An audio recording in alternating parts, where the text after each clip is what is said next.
तो हम composition dealer या कॉम्पोजिशन स्कीम को कर रहे थे। इसमें बेसिकली क्या होता है, पर्सन जो है सेल कुछ भी करे, ठीक है। अगर उसने कॉम्पोजिशन डीलर के लिए रजिस्ट्रेशन ली है, ठीक है, तो अगर तो वो ट्रेडर है, मीन्स चीजों को बाय कर रहा है एंड उन्हें सेल कर रहा है, ठीक है, रेडीमेड बाय करके प्रॉफिट रख के सेल कर रहा है, तो उसने उसके ऊपर ना 1% उसने टैक्स देना है, ठीक है। अगर वो मैन्युफैक्चरर है तो वो 2% जीएसटी देगा। अगर वो एक रेस्टोरेंट चला रहा है, ठीक है, फिर वो 5% जीएसटी देगा, ठीक है। एंड एक चीज और, अगर वो सर्विसेज बेच रहा है, ठीक है, तो उसे 6% टैक्स जो है जीएसटी देना पड़ेगा, अगर वो सर्विसेज का डीलर है। जी। एंड ये वाला ना, वैसे मैन्युफैक्चरर वाला ये हटा दिया गया है। मैन्युफैक्चरर्स के ऊपर भी 1% ही अप्लाई होता है। सिर्फ कुछ केसेस रह गए हैं जहाँ पे 2% अप्लाई होता है। इनके ऊपर प्रोडक्ट वाले जो रेट्स होती है ना, 5%, 12%, 18, 28, वो बिल्कुल नहीं अप्लाई करेंगे। लेकिन इन्हें एक नुकसान भी है। अगर ये अगर ये कोई चीज खरीद रहे हैं, उनके ऊपर ये जीएसटी देंगे, अगर किसी रजिस्टर्ड पर्सन से ये खरीद रहे हैं, ठीक है। एंड सेल के ऊपर ये जीएसटी लगा नहीं सकते अपने बिल के ऊपर, ठीक है। ये जो 1%, 2%, 5% एंड 6% टैक्स जो इन्होंने देना है ना गवर्नमेंट को, ये कस्टमर से नहीं कलेक्ट कर सकते बिल के ऊपर लगा के, ठीक है। मीन्स एक कॉम्पोजिशन डीलर के बिल के ऊपर ना, सेल के बिल के ऊपर जीएसटी आपको नहीं मिलेगा। ये अपनी प्रॉफिट में से, अपनी पॉकेट में से ये टैक्स जो है पे करते हैं गवर्नमेंट को। ऐसा क्यों किया गवर्नमेंट ने? क्योंकि इसने काफी कम टैक्स पे करना है। तो गवर्नमेंट ने इंस्ट्रक्शन दे दी कि तुम ना कस्टमर से कलेक्ट नहीं कर पाओगे जीएसटी, की तुम खुद अपनी पॉकेट में से पे करो, अपने प्रॉफिट में से, ठीक है। एंड ये इनपुट टैक्स क्रेडिट भी नहीं क्लेम कर सकते। इसलिए ये ना ज्यादातर बाय करते हैं अनरजिस्टर्ड डीलर से या किसी और कंपोजिशन डीलर से। अगर ये बाय कर ले गलती से जीएसटी वाले पर्सन से, मतलब रजिस्टर्ड पर्सन से, ठीक है, फिर ये ना अपने प्रोडक्ट की प्राइस बढ़ा देंगे कॉस्ट कवर करने के लिए। क्योंकि गवर्नमेंट ने तो आईटीसी देना नहीं है, तो इन्होंने अपने प्रोडक्ट की ना प्राइस बढ़ा देनी है जब भी ये सेल करेंगे। लेकिन इनके बिल के ऊपर अलग से जीएसटी लिखा हुआ आपको कहीं नहीं मिलेगा, ठीक है। अब यहाँ तक कोई डाउट है कंपोजिशन डीलर में? No sir. ठीक है। उसके बाद टैक्स इनवॉइस। टैक्स इनवॉइस हम बेसिकली बिल को कहते हैं जिसके ऊपर जीएसटी मेंशन होता है, कि इसके ऊपर कितना जीएसटी पे किया गया है, ठीक है। इसके ऊपर एक टैक्स इनवॉइस के ऊपर क्या क्या मेंशन होते हैं? Supplier and buyer details, GST I N. GST का मतलब आपको बताइए, आई एन का मतलब आइडेंटिफिकेशन नंबर। जैसे हम पर्सन्स का पैन कार्ड होता है, ठीक है, बिजनेसमैन का भी पैन कार्ड होता है, बिजनेस एंटिटीज का भी। एंड इन बिजनेस एंटिटीज का जीएसटी रजिस्ट्रेशन नंबर जो होता है ना, उसे जीएसटी आई एन कहते हैं। एंड इसके अलावा इनवॉइस नंबर एंड डेट भी मेंशन होती है टैक्स इनवॉइस के ऊपर। HSN एंड SAC कोड, ठीक है, इसकी फुल फॉर्म भी मुझे याद नहीं है। ये बेसिकली ना प्रोडक्ट्स के कोड होते हैं। हर प्रोडक्ट का अलग HSN एंड SAC कोड होता है। HSN कोड प्रोडक्ट्स की होती है, SAC कोड सर्विसेज की होते हैं। अगर हम उन कोड को सर्च करेंगे कहीं पे भी, ठीक है, तो हमें गूगल या कोई भी वेबसाइट हमें बता देगी इस कोड में कौन सा प्रोडक्ट आता है एंड इसके ऊपर कितना जीएसटी एप्लीकेबल है, ठीक है। इसके अलावा डिस्क्रिप्शन होती है, प्रोडक्ट की quantity, rate and tax amount mention होता है। उसके बाद जीएसटी कंप्लायंस, ठीक है, मीन्स कौन कौन सी चीजें जीएसटी में करनी जरूरी है लीगली। पहले नंबर पे है करेक्ट इनवॉइस बनाना है हमको, ठीक है, कस्टमर को देना है इनवॉइस। टाइमली रिटर्न फाइल करनी है, टैक्सेस की पेमेंट करनी है, एंड डाटा का रिकॉन्सिलेशन हमको करना है, अपनी बुक्स में भी, जीएसटी के पोर्टल के ऊपर भी। रिकॉन्सिलेशन में देखो क्या होगा। मतलब ना हमको, अब सपोज कोई एंट्री हमने सेल की करी, ठीक है, हमने उसके ऊपर क्या लगाया? जीएसटी। अब हमने वो एंट्री सेल की करी है, तो किसी और पार्टी ने वही सेम एंट्री परचेज में भी डाली होगी ना। जी तो बेसिकली जिस पार्टी ने वो चीज परचेज करी है, उसे आईटीसी क्लेम करना है ना उस चीज का। वो आईटीसी तभी क्लेम कर पाएगी अगर दूसरी पार्टी ने सेल की एंट्री डाली होगी, सही। ठीक है। मीन जिसमें ना हमें चेक करना होता है कि हमने अगर कोई चीज परचेज करी है, उसके ऊपर जीएसटी दिया है, जिस पार्टी से हमने बाय करी है उस पार्टी ने सेल की सही एंट्री डाली है या नहीं, ये भी हमें चेक करवाना होता है पार्टीज को कॉल वगैरह करके। उनके साथ रिकॉन्सिलिएशन स्टेटमेंट्स बनानी पड़ती है। क्योंकि अगर हमने तो परचेज की एंट्री कर दी, हम गवर्नमेंट को कहेंगे हमें इनपुट टैक्स क्रेडिट लेना है, लेकिन दूसरी पार्टी सेल की एंट्री करना भूल गई, तो गवर्नमेंट कहेगी उसने तो सेल की एंट्री करी नहीं। ठीक है। तो इसलिए रिकॉन्सिलिएशन ऑफ डाटा जरूरी है। ठीक है, तभी हमें इनपुट टैक्स क्रेडिट मिल पाए। ठीक है। रिकॉन्सिलिएशन जी ऑफ डाटा का मीनिंग समझ आ गया आपको, मैंने जो एग्जांपल आपको बताई। जी जी सर। ठीक है, उसके बाद है जीएसटीआई टैक्स नेटवर्क। ठीक है। इसमें मतलब पोर्टल की, अच्छा ये वेबसाइट आप नोट कर लो, स्क्रीनशॉट ले लो इसका। ठीक है। इसके ऊपर हम, वेट सर, देख रहा हाँ जी, इसके ऊपर ना हम अभी विजिट भी करने वाले हैं थोड़ी देर में। ये जीएसटी का पोर्टल है, gst.gov.in। ठीक है। इसी के ऊपर हम रजिस्ट्रेशन अप्लाई करेंगे, जीएसटी रिटर्न्स पे करेंगे। ठीक है। Return filing, tax payments, input tax credit की मैचिंग वगैरह इसी वेबसाइट पे होगी। ठीक है। अभी अ, ये टॉपिक कंप्लीट करके अभी हम वेबसाइट को विजिट करेंगे। जी उसके बाद है रिवर्स चार्ज मैकेनिज्म। ठीक है। ये थोड़ा सा डीप कंसेप्ट है। ठीक है। इसमें बेसिकली क्या होता है, कई बारी कोई पर्सन, रजिस्टर्ड पर्सन, ठीक है, वो बाय करता है प्रोडक्ट किसी ऐसे पर्सन से जो अनरजिस्टर्ड है। ठीक है।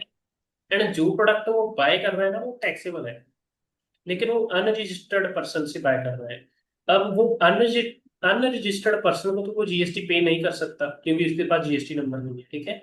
तो जो टैक्स जी उसने अनरजिस्टर्ड पर्सन को देना था ना, वो डायरेक्टली गवर्नमेंट को पे करेगा। ठीक है। मीन्स इसमें डायरेक्टली जो बायर है ना, वो पर्सन को, सेलर को जीएसटी नहीं पे कर सकता, पे नहीं कर सकता, क्योंकि वो अनरजिस्टर्ड है। वो डायरेक्टली गवर्नमेंट को पे कर देगा। एंड ये चीज सिर्फ एक रजिस्टर्ड पर्सन ही करता है। अगर हम कोई प्रोडक्ट बाय करें किसी अनरजिस्टर्ड पर्सन ने, हम ऐसा नहीं कर सकते, क्योंकि हम एक रजिस्टर्ड डीलर नहीं है। ठीक है। एक रजिस्टर्ड डीलर ही ऐसा करता है। ये अभी मैंने आपको सिर्फ इसका बेसिक मीनिंग बताया है। ठीक है। इसे रिवर्स चार्ज मैकेनिज्म कहते हैं। ठीक है। एंड जो नॉर्मल प्रोसेस होता है ना, हम सेलर को जीएसटी पे करें एंड सेलर गवर्नमेंट को जीएसटी टैक्स पे करे। ठीक है। उस प्रोसेस को हम कहते हैं फॉरवर्ड चार्ज। ठीक है। ये रिवर्स चार्ज है, नॉर्मल प्रोसेस को हम कहते हैं फॉरवर्ड चार्ज। ठीक है। फिलहाल के लिए इतना कॉन्सेप्ट आपको समझ आ गया? डाउट है? No no sir. यहाँ पे देखो, लाइन में सीधा लिखा गया है, the buyer recipient pay GST instead of the seller. ठीक है। उसके बाद हाँ, यहाँ पे फुल फॉर्म आ गई। एचएसएन का मीनिंग होता है harmonised system of nomenclature, code for goods. SCC का मतलब service accounting code, code for services. ठीक है। ये गुड्स को क्लासिफाई करने के लिए यूज किया जाता है। ठीक है। उसके बाद जीएसटी की एडवांटेजेस, मतलब इसमें डबल टैक्स नहीं होता, टैक्स के ऊपर टैक्स नहीं लगता, क्योंकि इनपुट टैक्स क्रेडिट आ जाता है बीच पे। ठीक है। इसे फॉलो करना इजी, ट्रांसपेरेंसी इसमें काफी ज्यादा है, क्योंकि सारी डिटेल्स जो है ऑनलाइन गवर्नमेंट के पोर्टल के ऊपर अप्लाई होती है। ठीक है। एंड जो पुराने टैक्स सिस्टम थे ना, उनमें काफी ज्यादा पेपर वर्क इन्वॉल्व था। इसमें इतना ज्यादा पेपर वर्क नहीं। And all over the country ये सेम अप्लाई होता है। ठीक है। एंड इकोनॉमी को भी बूस्ट मिला है इससे, क्योंकि टैक्स की जो रेवेन्यू है वो काफी ज्यादा हो गई है। ठीक है। अच्छा, आपके अकॉर्डिंग गवर्नमेंट की जीएसटी की रेवेन्यू की अमाउंट एक साल की या एक मंथ की, साल की बता दो कितनी होती होगी, गवर्नमेंट की जीएसटी से इनकम कितनी होती होगी, एस्टिमेटेड फिगर बता दो। हो सकता है सर, हमने 100 करोड़ ला सकते हैं सर। 100 करोड़। आपने काफी कम बताया है। ठीक है। अ, अभी हम डायरेक्टली गूगल पे सर्च कर लेते हैं।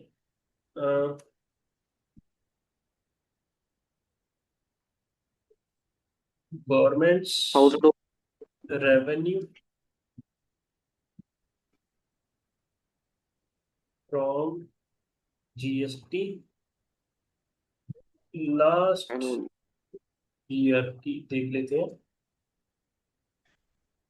Government from GST last year amount देखो, 2.10 लाख करोड़। मीन्स दो के पीछे कितनी जीरोस हो गई? अगर हम 2 लाख करोड़ माने, सात पांच, दो के पीछे 12 जीरोस। ठीक है। 210 आपने करोड़ हाँ, 210 करोड़ नहीं, 2.10 लाख करोड़ मतलब 2 लाख करोड़। 2 लाख 2 लाख। करोड़ ओके। हाँ। आपने पहले 100 करोड़ बोला था, उसके बाद शायद 1000 करोड़, आपने एक जीरो बढ़ा दी थी। इस इन्होंने 1000 का 2 लाख कर दिया। ओके। हम्म। उसके बाद है हमारे पास, हाँ, एक्चुअल में ना ये क्वेश्चन मुझसे एक बार इंटरव्यू में पूछा गया था। तब मैंने भी काफी कम बताया था, इसलिए मेरे माइंड में ये क्वेश्चन आ गया। जी उसके बाद है, हाँ, दो वेबसाइट्स होती हैं जीएसटी की मेनली। पहली आपने नोट कर ली है। दूसरी है सीबीआईसी, उसके बाद हाइफन है। ठीक है। उसके साथ लिखा जी है gst.gov.in। अब जो पहली वेबसाइट है, ये ना प्रैक्टिकल वेबसाइट है। एक मिनट, कहाँ पे चलेंगे? हाँ, ये जो पहली वाली वेबसाइट है, इसे हम प्रैक्टिकल वेबसाइट कह सकते हैं। ठीक है। एंड ये जो दूसरी वाली वेबसाइट है, ये थ्रेटिकल वेबसाइट है।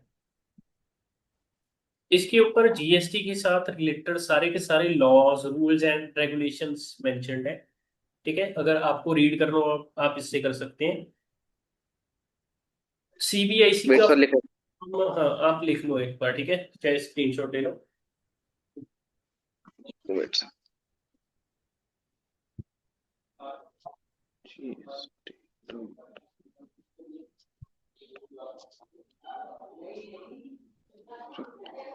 जी सर। हम्म। अब उसके बाद देखो, एक एक मिनट, इसके बाद हाँ, ये वाली बेसिक कॉन्सेप्ट्स हमारे खत्म हो गए हैं। ठीक है। अभी आज हमने पहले सेशन में भी सारी की सारी थ्योरी करी है, इसमें भी काफी थ्योरी करी है। अभी ना, ये जो दो वेबसाइट्स मैंने आपको बताई है, हम इनको विजिट करते हैं। ठीक है। अभी हम गूगल क्रोम को ओपन करते हैं। वेट सर मैं भी कर लेता हूँ। हाँ जी।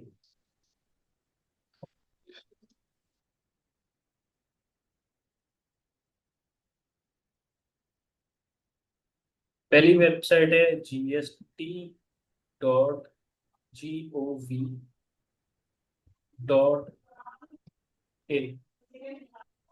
अच्छा, ये ब्लू कलर इसके लिए यहाँ पे कॉमा डल गया, यहाँ पे डॉट। ठीक है। ये जीएसटी की ऑफिशियल वेबसाइट है। अब इसमें देखो जी ध्यान से। ठीक है। अगर आपके पास जीएसटी नंबर है, तो आप जी यहाँ लॉगिन के ऊपर जाओगे। ठीक है। लॉगिन के ऊपर मैंने क्लिक किया। आप यहाँ पे अपना यूजर नेम डालोगे। ठीक है। एंड पासवर्ड डालोगे, आप लॉगिन करोगे। यहाँ पे ना आप फिर अपनी रिटर्न वगैरह आप बना के, जो आपने बना के रखी है टैली में या एक्सेल में, वो आप अपलोड कर सकते हो। ठीक है। लेकिन अभी हमारे पास लॉगिन वगैरह नहीं है। ठीक है। अगर आपको रजिस्ट्रेशन करना है, ठीक है, तो आप यहाँ रजिस्टर के ऊपर आओ। ठीक है। अभी रजिस्ट्रेशन हम यहाँ से नहीं करने वाले, क्योंकि पहले रजिस्ट्रेशन की ना थोड़ी सी थ्योरी रीड करेंगे, फिर आपको ये इजीली समझ आ जाएगा। ठीक है। पहले ना हम इस वेबसाइट को थोड़ा सा देख लेते हैं, इसमें कौन कौन से कहाँ पे ऑप्शन है। मैं पहले होम के ऊपर जा रहा हूँ। ठीक है। अब होम के ऊपर देखो, अभी मैंने आपको जीएसटी की रिटर्न्स के नाम बताए थे ना कुछ। GSTR 1, GSTR 2 भी बताई थी, GSTR 3 भी, एंड GSTR 9। याद है आपको? ये चार नाम बताए थे मैंने आपको सिर्फ। जी सर। मैं थोड़ा थोड़ा नीचे जा रहा हूँ, कौन सी रिटर्न कब फाइल करनी है वेबसाइट के ऊपर ऑलरेडी आप देख सकते हो। ठीक है। मैं थोड़ा सा जूम कर रहा हूँ। अब यहाँ पे देखो, ऊपर लिखा है मंथली। यहाँ पे लिखे GSTR 3B, जिस जून की रिटर्न जिसने मंथली फाइल करनी है ना, 20 जुलाई उसके लिए लास्ट डेट है फाइल करने के लिए। GSTR 1 के लिए July 11 जो है वो लास्ट है। ठीक है। जी। हाँ। अब दूसरी साइड क्वार्टरली भी है। ठीक है। क्वार्टरली भी दिख रहा है आपको। क्वार्टर है जी। पहले जी। GSTR 3B का अप्रैल से जून तक का क्वार्टर जो है, ठीक है, वो रिटर्न आपने फाइल करनी है July 22 या July 24 को आप कर सकते हो। ठीक है। उसके बाद GSTR 1 वो आप 13 जुलाई को करोगे। एंड ये आप नीचे देख रहे हो IFF, ऑप्शनल है इसके साथ लिखा हुआ है। ये ना एक्चुअल में नई रिटर्न नहीं है, पहले ये नहीं होती। इसकी फुल फॉर्म होती है इसकी फुल फॉर्म होती है इनवॉइस फर्निशिंग फैसिलिटी। ठीक है। ये क्वार्टरली फाइल करी जाती है। ठीक है। नहीं, टाइप मंथली है। ठीक है। हर मंथ। ये बेसिकली ना बिजनेस टू बिजनेस ट्रांजेक्शन्स जिसने करनी होती है, बेसिकली उनके लिए ही होती है। ठीक है। बाकी ये हम करेंगे जी। जब हम रिटर्न्स को प्रिपेयर करेंगे, हम 10 में। ठीक है, तब हम करेंगे। CMP 8, CMP का मतलब कॉम्पोजिशन डीलर, ये कॉम्पोजिशन डीलर ने फाइल करनी होती है। अब यहाँ साइड में बाकी और भी काफी सारी ड्यू डेट्स है। ठीक है। अब जैसे कि ई कॉमर्स का जो ऑपरेटर है, ठीक है, उसकी GST रिटर्न जो है ना, उसका नाम अलग होगा। ठीक है। हर टाइप ऑफ डीलर की जो GST रिटर्न होती है उसका नाम अलग अलग होता है। ठीक है। जी। हम यहाँ पे दोबारा भी आएंगे डिटेल में जब हम सारी टाइप्स ऑफ रिटर्न्स एक बार कर देंगे। ठीक है। अब देखो, यहाँ पे पॉपुलर टॉपिक्स के साथ रिलेटेड हेल्प भी दी गई है, पॉपुलर हेल्प टॉपिक्स। अच्छा, अभी आप जैसे ना BCom थर्ड सेमेस्टर में जब स्टूडेंट्स हो जाते हैं, आपको ना एक सब्जेक्ट आता है GST का। उसमें काफी इंपॉर्टेंट क्वेश्चन होता है, steps of registration under GST। ठीक है। वो थ्योरेटिकल आपकी बुक में होगा, प्रैक्टिकली हम उसे इस वेबसाइट के ऊपर कर सकते हैं। ठीक है।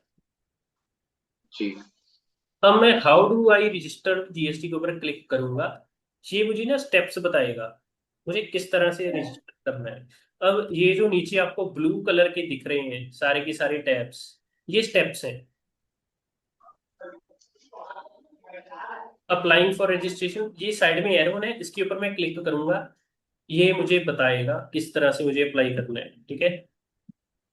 कुछ जो स्टेप्स थोड़े से बड़े होते हैं ना, हम किसी को भी ओपन करके देखेंगे, अ, उसके अंदर ना वीडियो गाइड भी मिल जाएगी आपको। एक मिनट देखते हैं यहाँ पे किसके अंदर वीडियो गाइड है। यूजर मैनुअल सर लिखा था हुआ है, उसमें भी उसमें होगा। यूजर मैनुअल भी लिखा है। उसके नीचे किसी के अंदर नहीं। एक तो ये ऊपर ये वाली वीडियो है मेंशन, 38 मिनट्स की है। ठीक है। एंड एक नीचे ये मेंशन है, बाहर ही पड़ी है वीडियोस, ये 15 मिनट की है। ठीक है। ट्रेनिंग किट है, applying for GST registration under composition scheme, अभी हमने करी थी। अगर आपको कॉम्पोजिशन स्कीम के अंडर रजिस्ट्रेशन चाहिए तो ये 15 मिनट की वीडियो हम देख सकते हैं। ठीक है।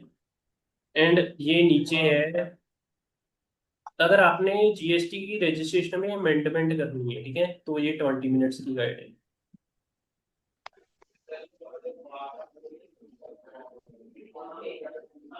हाँ, ठीक है। अब दोबारा से आ जाते हैं होम में। ठीक है। अभी आपने ई वे बिल का ऑप्शन भी काफी बार देख लिया है ना। ई वे बिल ना एक्चुअल में ऑनलाइन जनरेट होता है इसी वेबसाइट से। लेकिन जब हम ई वे बिल जनरेट करते हैं, ई वे बिल के ऊपर जो डिटेल्स मेंशन होती है ना, वो हम जब टैली में एंट्री करती है, हम टैली में एंट्री करती है, हमने उसके अंदर डिटेल्स सिर्फ देख के ई वे बिल से फिल करनी होती है। जो ई वे बिल हमने यहाँ से बनाएंगे ना, उसमें से डिटेल्स देख के टैली में सिर्फ फिल करनी होती है। टैली में ई वे बिल जनरेट नहीं होता, सिर्फ उसकी डिटेल्स फिल करनी होती है। ठीक है। मैं सर्विसेज में जाऊंगा, यहाँ पे मेरे पास ऑप्शन होता है ई वे बिल सिस्टम का। ठीक है। इसके ऊपर भी अलग से क्लास लगेगी, हम ऑनलाइन एक ई वे बिल जनरेट भी करेंगे।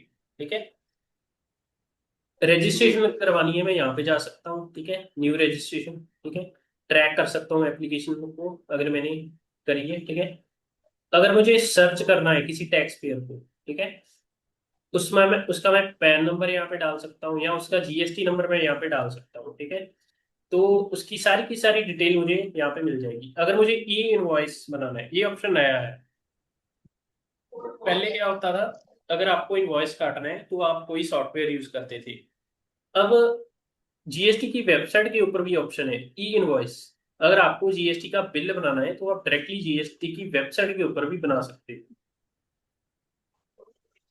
ओके, एक्सेल के अलावा सर ये भी यूज कर सकते हैं ना मेंशन? हाँ, यूज कर सकते हैं, लेकिन इसके लिए ना आपको पहले रजिस्टर करवाना पड़ेगा। देखते हैं उसके बिना ऑप्शन ये अवेलेबल चलता है या नहीं। ई इनवॉइस के ऊपर क्लिक करते हैं। और एक नया टैब ओपन हो रहा है, आई थिंक।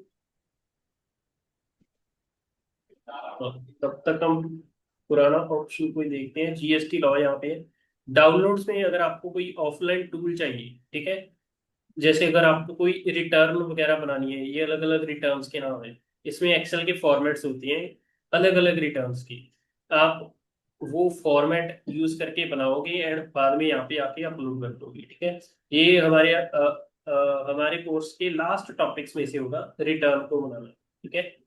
अब ये साइड में हम गए नहीं, ये अभी ओपन ही नहीं हो रहा। E invoice dot G S T dot G O V dot in dashboard, ठीक है। इसके लिए आपको जीएसटी रजिस्ट्रेशन नंबर चाहिए होता है, ठीक है, तभी आप ई इनवॉइस बना सकते हो। क्योंकि टैली में भी हम कंपनी क्रिएट करते हैं, ठीक है। अब इसके बाद हम चलते हैं। अ, आपके पास किसी कंपनी का जीएसटी नंबर है इस टाइम? सर मैं अपनी शॉप का दे देता हूँ। अच्छा, आपकी शॉप रजिस्टर्ड है, जीएसटी नंबर है, ठीक है। जी जी सर, आप भेज ठीक रहा है, आपकी शॉप को यहाँ पे सर्च करते हैं, सर्च बाय जीएसटी नंबर, ठीक है। हूँ। वेट।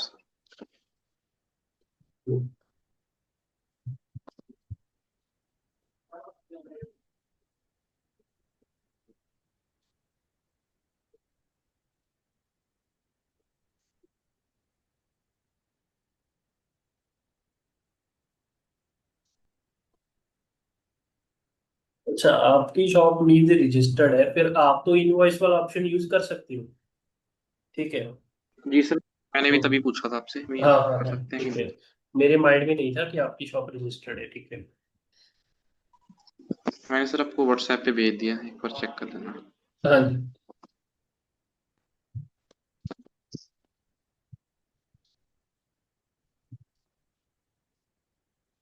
आप बोल के बताना। हाँ वेट सर। नहीं, एक मिनट, आ गया, जीरो ठीक है, देख ले। Zero 03 zero three B D, D capital है, D B double double B, B उसके बाद है P PG1, G one 382 382 J1 J one double Z. Double Z, ठीक है। उसके बाद नीचे कैप्चा है 527689। इसे सर्च करते हैं। ये देखो, ये legal name of the business यही है जो यहाँ पे शो करवा रहा है। जी फादर का नेम आ गया सर जी। ठीक, हाँ ठीक है। अब ट्रेड नेम है Dubai electronics and furniture shop. आपका इफेक्टिव डेट ऑफ रजिस्ट्रेशन है 26/10/2020, ठीक है। आपकी सारी डिटेल्स आ चुकी है यहाँ। जी रिटेलर की कैटेगरी में है, रिटेल बिजनेस है आपका मेनली, हाँ। स्टोरेज डिवाइसेस का आपका मेन बिजनेस है यहाँ पे। अच्छा, ये यहाँ पे देखो HSN कोड क्या है आपके बिजनेसेस के प्रोडक्ट्स का, ये मेंशन है 85235, ठीक है, ये सारे का सारा। जी अब सर्च के ऊपर जब मैं गया था, यहाँ पे मेरे पास आई थिंक चार ऑप्शन आ रहे थे। मैं जीएसटी नंबर यूज करके सर्च कर सकता हूँ, मैं बाय पैन यूज करके सर्च कर सकता हूँ, ठीक है। अब जी ठीक है, मुझे कॉम्पोजिशन डीलर के लिए भी मैं सर्च कर सकता हूँ, ठीक है। इसके लिए कॉम्पोजिशन डीलर का भी मुझे जीएसटी नंबर चाहिए होता है या उसकी स्टेट चाहिए होती है। कॉम्पोजिशन डीलर का भी जीएसटी नंबर होता है, ठीक है। हाँ, जी अच्छा, आपको पता है आपके जीएसटी नंबर के अंदर आपका पैन कार्ड नंबर होता है?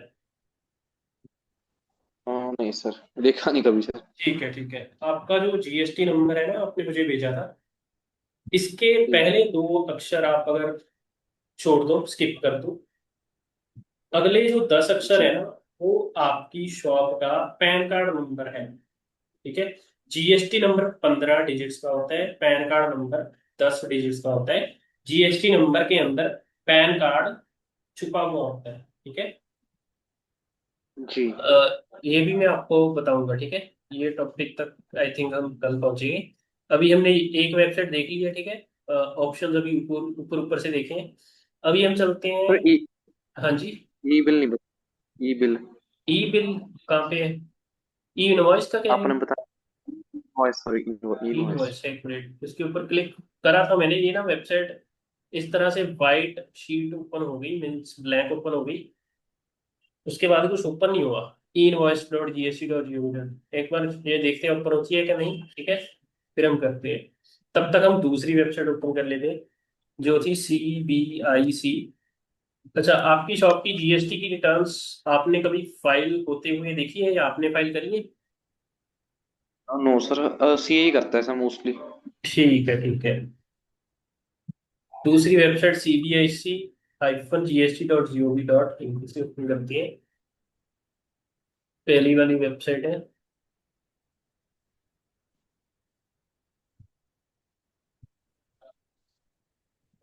ये वेबसाइट है। अब यहाँ पे देखो, ऊपर सबसे पहले क्या आ रहा है, रिपोर्ट टैक्स फ्रॉड, ये नया ऑप्शन है, क्लिक किया। ठीक है। इसमें ना ये देखो, पहले जीएसटी एक्ट है। अगर आपको जीएसटी का कोई भी एक्ट रीड करना है, ठीक है, टैक्स पोर्टल ओपन हो रहा है, taxinformation.cbic.gov.in, एक नई वेबसाइट ओपन हो रही है। अगर आपको जीएसटी का एक्ट रीड करना है, अगर आपको जीएसटी की कोई रिटर्न वगैरह फाइल करनी है या रजिस्ट्रेशन करवानी है, फिर ये वेबसाइट आपके ऊपर आप नहीं कर सकते। ठीक है। इसके ऊपर सिर्फ डिटेल्ड इंफॉर्मेशन आपको मिलेगी। अभी ये वेबसाइट ओपन होने में टाइम लगा रही है। ठीक है। फिलहाल इसे मैं बंद कर रहा हूँ, हम और ऑप्शन देखते हैं यहाँ पे। अच्छा, इसे मैं बंद करता हूँ, ये हल्की पर। उसके बाद ना यहाँ पे देखो सर्विसेज के ऊपर, ये मेन काम, मेनली काम की चीज है आपकी। सर्विसेज के ऊपर ना ये मिलेगा, जीएसटी रेट्स, मीन्स कौन से प्रोडक्ट के ऊपर कितना रेट लग रहा है, वो यहाँ पे आपको डिटेल में देखने को मिल जाएगा। ठीक है। तो यहाँ पे ऊपर देखो, यहाँ पे दिखा रहा है गुड्स, गुड्स का अलग है, सर्विसेज का अलग है। ठीक है। अभी नीचे अगर मैं जाके देखूँ, ये सारे के सारे प्रोडक्ट के ना, अच्छा, ये जो आगे नंबर्स है ना, ये इसके कोड बन जाएंगे बाद में। इसका कोड जैसे बनेगा 1 2, उसके बाद 0303, ये सारे प्रोडक्ट्स का कोड है। ठीक है। मैं और नीचे जाऊंगा, इसमें सारे प्रोडक्ट्स हैं जिनके ऊपर जीएसटी एप्लीकेबल है। ठीक है। क्योंकि लिस्ट भी देखो काफी ज्यादा लंबी है, मैं काफी ज्यादा स्क्रॉल कर रहा हूँ, लिस्ट खत्म होने को नहीं आ रही। ठीक है। इसमें जहां जहां पे ओमिटेड लिखा गया है, ओमिटेड का मीनिंग आपको पता होगा, मींस इसके ऊपर से जीएसटी हटा दिया गया है, या इस प्रोडक्ट को किसी और कैटेगरी के अंदर इंक्लूड कर दिया गया है। ठीक है। अभी फिलहाल के लिए मैं ऊपर आ रहा हूँ। अब यहाँ पे, अच्छा ठीक है, अभी हमने वो देखा था शायद, यहाँ पे आपकी शॉप का HSN कोड हमने याद नहीं किया ना। आपके पीसी भी ओपन हाँ है? सर।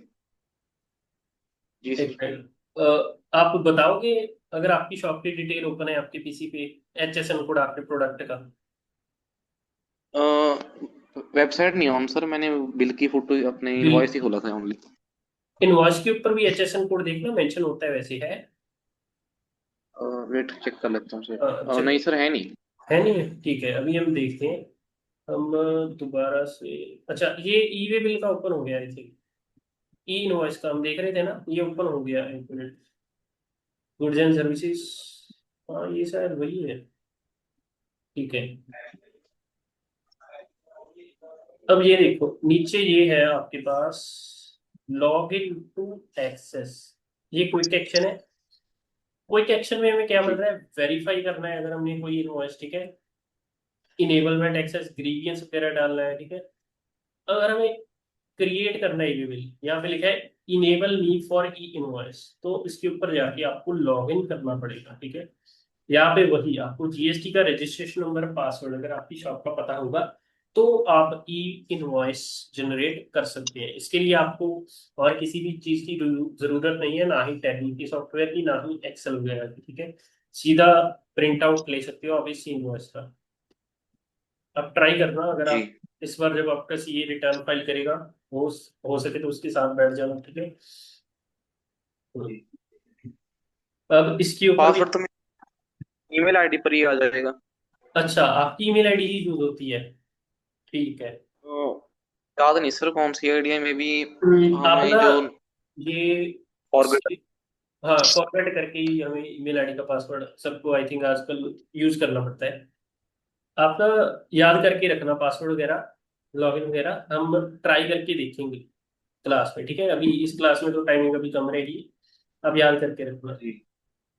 अब हम हमने देखना है, हम एक स्टेप बैक जाते हैं वेबसाइट के ऊपर,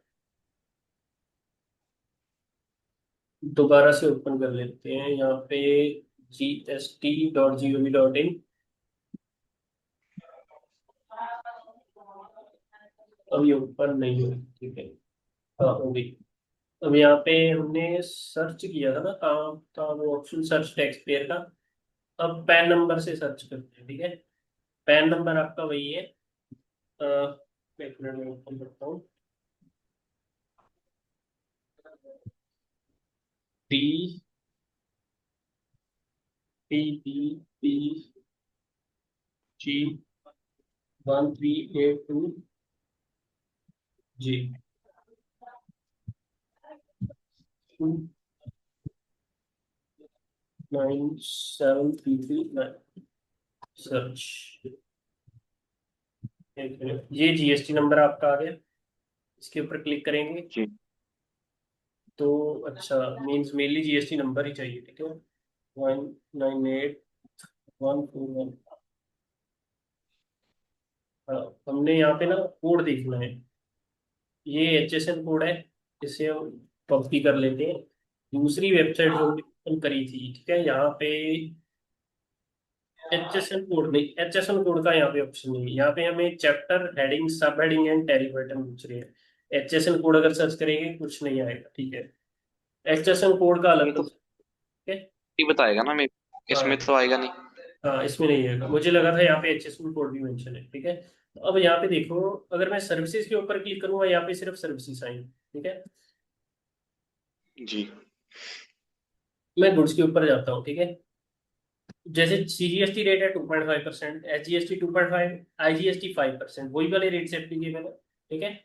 0, 5, 12, 18 एंड 28, ठीक है। जी। हम्म। अब दूसरी वेबसाइट के ऊपर, हाँ ठीक है। अभी ये हम नेक्स्ट टॉपिक कंटिन्यू करते हैं, ठीक है।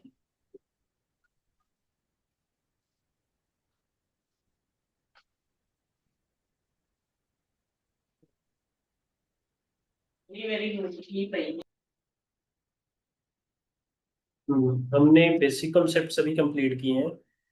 इसके बाद हम एक बार ना, एक मिनट, सारे कॉन्सेप्ट लंबे हैं, आज पूरी नहीं करते।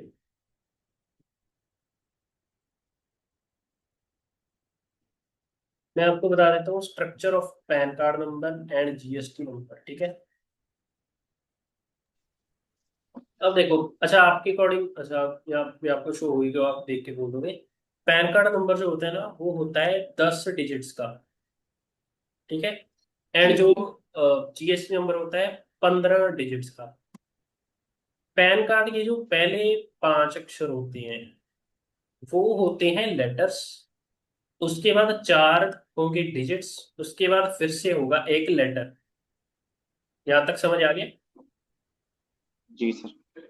अब जो पहले 3 लेटर होते हैं, ठीक है, पहले 3 लेटर होते हैं ना, वो तो कोई भी हो सकते हैं, मींस रैंडमली कोई भी अल्फाबेट हो सकती है। लेकिन जो चौथा लेटर एंड जो पांचवा लेटर होता है ना, उसका एक पर्टिकुलर मीनिंग होता है पैन कार्ड, ठीक है। जो चौथा लेटर होता है वो इंडिकेट करता है कि ये जो पैन कार्ड है ना, किस तरह के पर्सन का है। अगर किसी नॉर्मल लिविंग पर्सन का पैन कार्ड है, ठीक है, तो उसका चौथा अल्फाबेट होगा पी। मतलब ये एक नॉर्मल इंडिविजुअल का पैन कार्ड है। अगर किसी कंपनी का पैन कार्ड है तो चौथा अल्फाबेट होगा सी। अगर हिंदू अनडिवाइडेड फैमिली का है, एच होगा। एसोसिएशन ऑफ पर्सन के लिए ए यूज होगा। बॉडी ऑफ इंडिविजुअल्स के लिए बी, गवर्नमेंट के लिए जी, ठीक है। अलग अलग पर्सन के लिए अलग अलग अल्फाबेट्स यूज होंगे। अब जो आपका हमने बिजनेस देखा था आपके पापा के नाम के ऊपर है, ठीक है। अब उसमें आपके पापा का पैन कार्ड यूज किया गया है। मैं पैन कार्ड बोलता हूँ, DBBPG। चौथा अल्फाबेट है जी पी। पी का मतलब ये एक इंडिविजुअल का पैन कार्ड यूज किया गया है, ठीक है। जी।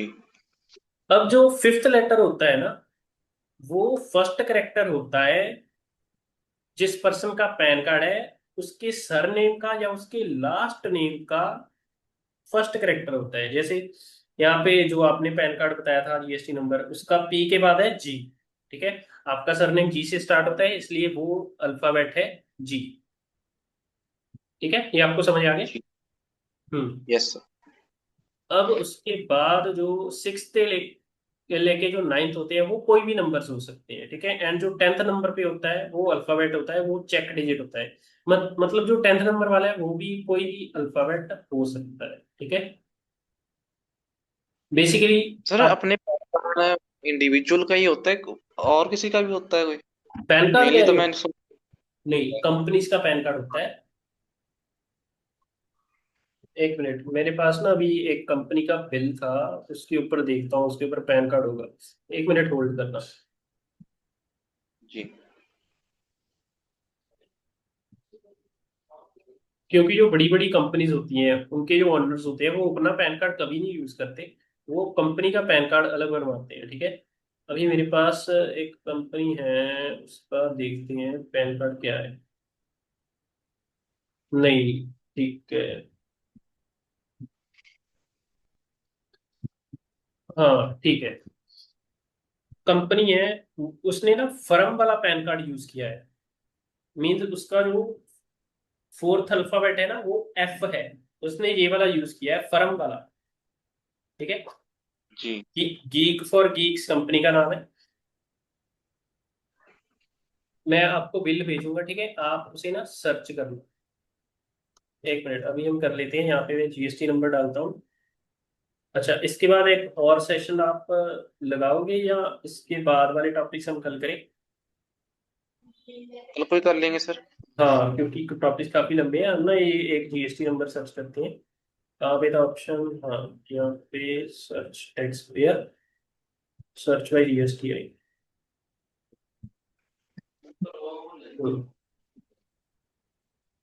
03AB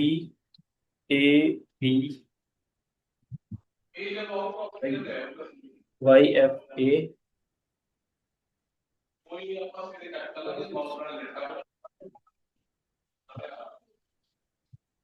सर एफ का मतलब क्या होता है? एफ का मतलब फर्म। ओके। सर्च। एक मिनट, तुमने कोई लेटर्स गलत टाइप किया है? कौन सी?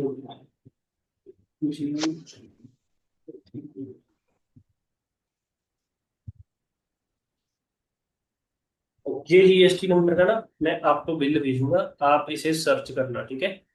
या हम कल की क्लास जी यहीं से स्टार्ट करेंगे, ठीक है। जी सर। ठीक है, तो अभी के लिए मैं क्लास ऑफ करता हूँ, ठीक है। Good night. Okay thank you sir. Okay, okay, welcome.